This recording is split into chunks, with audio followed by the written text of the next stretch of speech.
இறையேசுவில் பிரியமான சகோதர சகோதரிகளே, நமது ஆண்டவர் இயேசு கிறிஸ்துவனுடைய திருப்பெயரால் உங்களுக்கும் உங்கள் குடும்பத்தில் இருக்கிற அனைவருக்கும் அன்பும் சமாதானமும் மகிழ்ச்சியும் உண்டாவதாக.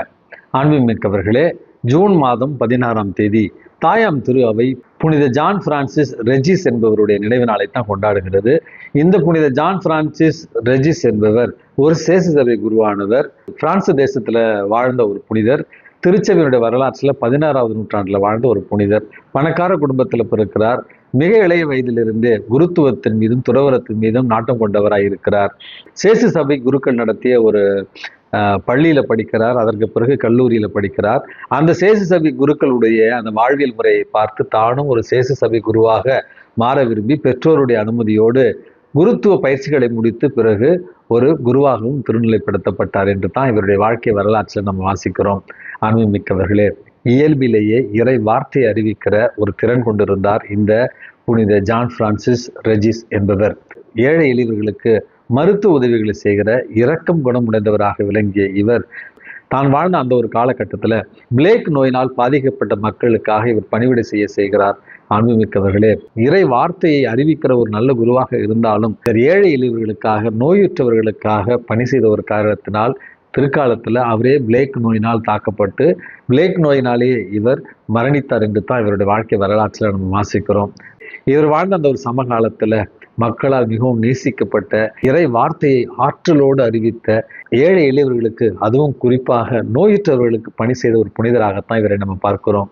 இவருடைய பரிந்துரையால் நாமும் இறைவனுடைய நாவன்மை நமக்கு கிடைத்திருந்தால் அதை இறைவனுடைய அதிமிக மகிமைக்காக பயன்படுத்திடவும், நம்முடைய வாழ்நாளில் ஏழை எளியவர்களுக்கு உதவி செய்து வாழ்ந்திடவும் இவருடைய பரிந்துரையை இன்றைக்கு மன்றாடி ஜெபிப்போம். அன்புமிக்கவர்களே, நேற்றைய வாசகத்தினுடைய தொடர்ச்சியாகத்தான் இன்றைய நற்செய்தி வாசகம் நமக்கு கொடுக்கப்பட்டிருக்கிறது. அதுல மத்தேயு நற்செய்தியில பேறு பெற்றோர் நற்செய்தி வாசகத்துக்கு பிறகு வருகிற பகுதி எல்லாமே நம்முடைய அன்றாட வாழ்வியலுக்கு தேவையான அறிவுரைகளை எடுத்து கூறுகிற வாசகங்களாகத்தான் இருக்கிறது. நேற்று நம்ம பகைவருக்கு அன்பு செய்வதை பற்றின ஒரு செய்தியை பார்த்தோம். இன்றைக்கு அதனுடைய ஒரு தொடர்ச்சியாக, உனக்கு அடுத்து இருப்பவரிடம் அன்பு கூறுவாயாக, பகைவரிடத்துல வெறுப்பு கொள்வாயாக என கூறப்பட்டிருப்பதை நீங்கள் கேள்விப்பட்டிருப்பீர்கள். ஆனால் நான் உங்களுக்கு சொல்கிறேன், உங்கள் பகைவரிடம் அன்பு கூறுங்கள், உங்களை துன்புறுத்துவோருக்காக இறைவனிடம் வேண்டுங்கள். மனித இயல்பு இதுதான். நம்ம அன்பு செய்தால் நாம் அன்பு செய்வோம், நம்ம யாராவது வெறுத்தால் நம்ம அவரை வெறுக்க வேண்டும். இதுதான் உலக வழக்கம். ஆனால் இன்றைக்கு நமது ஆண்டவர் இயேசு கிறிஸ்து, உங்களுக்கு யாராவது துன்பம் விளைவித்தால் அவருக்கு நன்மை செய்யுங்கள், அவருக்காக ஜெபியுங்கள் என்று சொல்லுகிறார். அதாவது எனக்கு நல்லது செஞ்சா நான் நல்லது செய்கிறேன், என்னக்கிட்ட பகிர்ச்சிக்கிட்டீங்கன்னா நானும் உங்களுக்கு கஷ்டத்தை தான் கொடுப்பேன். நீங்க நன்மை செய்யாவிட்டாலும் பரவாயில்ல, நான் அமைதியாக போயிடுறேன். ஆனால் எனக்கு நீங்கள் தீமை செஞ்சீங்கன்னா உங்களை சும்மா விட மாட்டேன். இது இரண்டாவது வகை. அடுத்தது, எனக்கு நீ நன்மையும் செய்ய வேண்டாம் தீமையும் செய்ய வேண்டாம், நீ யாரு நான் நானா இரு அப்படின்னு விடலாம். ஆனால் நமதாண்டவர் இயேசு கிறிஸ்து, உங்களுக்கு தீமை செய்பவர்களுக்கு நன்மை செய்யுங்கள், இரண்டாவது ஒரு படி போய் உங்களுக்கு தீமை செய்பவர்களை விட்டு, நார்மலாக சரி இவங்ககிட்ட எதுக்கு வம்புக்கு போகிறது, நம்ம பாட்டு ஒதுங்கி போகலான்னு போகலாம், ஆனால் அவருக்காக ஜெபியுங்கள் அப்படிங்கிற ஒரு வார்த்தையை இன்றைக்கு நமது ஆண்டவர் இயேசு கிறிஸ்து கூறுகிறார். என்ன சொல்ல வருகிறார் மிக்கவர்களே? இது இறை இயல்பு.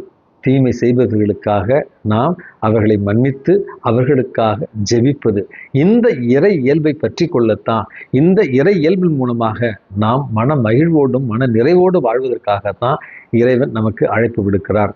அப்படி என்றால் நமக்கு தீமை செய்பவர்களுக்கு நாம தீமை செய்யாமல், ஒதுங்கியும் விடாமல், அவர்களுக்கு நன்மை செய்து அவர்களுக்காக ஜெபியுங்கள் அப்படின்னு சொல்லுகிற நேரத்தில், ஒருவர் தீமை செய்வதற்கு நம்ம வழிவகை செய்து கொடுப்பதல்ல, அல்லது தீமை செய்பவர்களை இன்னும் ஊக்குவித்து இன்னும் தீமை செய்வதற்காக இதை நம்ம செய்யவில்லை. மாறாக நமக்கு தீமை செய்பவர்களுக்காக நன்மை செய்து அவர்களுக்காக ஜெபிக்கிற நேரத்தில் நாமும் இறைவனை போல மாறுகிறோம். ஏனென்றால் இறைவன் நல்லோர் மேலும் தீயோர் மேலும் மழையை பொழிய செய்கிறார்.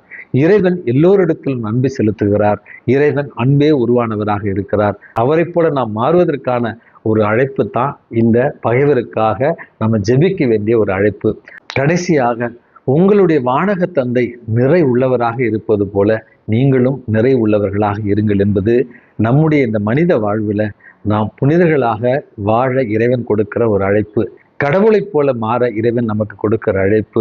சாதாரண மனித பார்வையில நமக்கு தீமை செய்தவர்களை மன்னிப்பதும் அவர்களுக்காக ஜெபிப்பதும் கடினமானது என்றாலும் நேற்று 3 உதாரணங்களை நான் கூறியிருந்தேன்.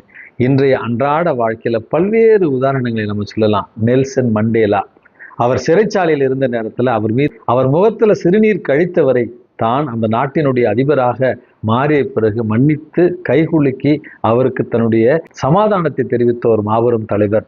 அடுத்தது கம்போடியா நாட்டுல 16 ஆண்டுகள் சிறை வைக்கப்பட்டிருந்த பிரான்சிஸ் சேவியர் என்று சொல்லப்படுகிற ஒரு ஆயரானவர் விடுதலை செய்யப்பட்ட பிறகு தன்னை கொடுமைப்படுத்திய அந்த சிறை அதிகாரிகளுக்கு பூச்செண்டு கொடுத்து தன்னுடைய மகிழ்ச்சியை தெரிவித்ததாக நம்ம வரலாற்றில் வாசிக்கிறோம். இப்படியாக கிறிஸ்தவ வாழ்க்கையில மன்னித்து அவர்களுக்காக ஜெபித்து வாழ பல உதாரணங்களை புனிதர்களும் நீதிமான்களும் காட்டியிருக்கிறார்கள். ஆகவே இந்த புனிதர்களுடைய நீதிமான்களுடைய வழியில நாமும் நமக்கு தீமை செய்பவர்களை மன்னித்து மறந்து அவர்களுக்காக ஜெபிக்க இறைவனிடத்துல மன்றாடி ஜெபிப்போம். எல்லாம் வல்ல இறைவன் தந்தை, மகன், தூய ஆவி உங்களையும் உங்கள் குடும்பத்தில் இருக்கிற அனைவரையும் நிறைவாக ஆசீர்வதித்து பாதுகாத்து வழி நடத்துவாராக. ஆமென்.